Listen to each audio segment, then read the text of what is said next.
আসসালামু আলাইকুম। সবাই কেমন আছেন? আশা করি সবাই ভালো আছেন। আমিও ভালো আছি আল্লাহর রহমতে।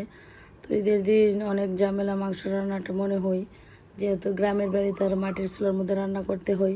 তো আমার শ্বশুর আব্বা বাজার থেকে সবসময় একটা বড় একটা চুলা আনে সবার জন্য রান্না করার জন্য, যারা মাংস বানাই তাদেরকে খাওয়ায় আর কি। আশেপাশে অনেক লোকজন খাওয়ায়, যার ফলে এরকম একটা বড় চুলা আনে। তো চুলার মধ্যে রান্না করে। তো দুপুরবেলা আমার শ্বশুর আব্বা একবারে রান্না করেছে তাদের জন্য। এখন আমাদের ঘরের রান্নাটা আমার শ্বশুর আব্বা বলতেছে যে মাংসগুলো নিয়ে আসো, সব কিছু রেডি করে দিয়েছি। শ্বশুর আব্বা প্রায় রান্না বসে দিয়েছে।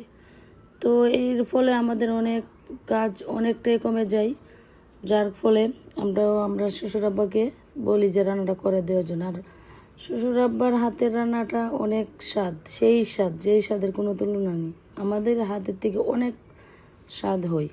তো এই তো মাংসটা কষানো হয়ে যাচ্ছে, আর বাইরে যেহেতু একটু একটু বাতাস ছিল বিকালবেলা, তো আগুন বাইরেতেছে, তো বের হওয়ার জন্য চেষ্টা করতেছে। এই তো আমার মাংসটা প্রায় কষানো হয়েই যাচ্ছে। তো মাংসটা কষাতে কষাতে, আর কোরবানির মাংস পানি বেশি দেই নাই, বেশি বলতে পানি দিই না, যা মাংস থেকে যা পানি উঠেছে সেই পানি দিয়েই মাংসটা কষানো হয়ে গেছে। তো এরকম জাল দিয়ে দিতে মাংসটা এক পর্যায়ে প্রায় দেখেন পানি উঠে আসছে। এখন পানিটা মানে শুকানোর পালা। তো পানি শুকিয়ে গেলে মাংস রান্না শেষ প্রায়।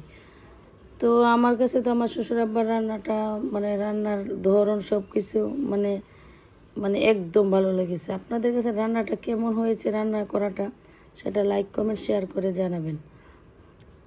আর প্রায় রান্না শেষ। এই তো আমার রান্না স্বাদের হয়ে গেল। আল্লাহ হাফেজ, সবাই ভালো থাকবেন।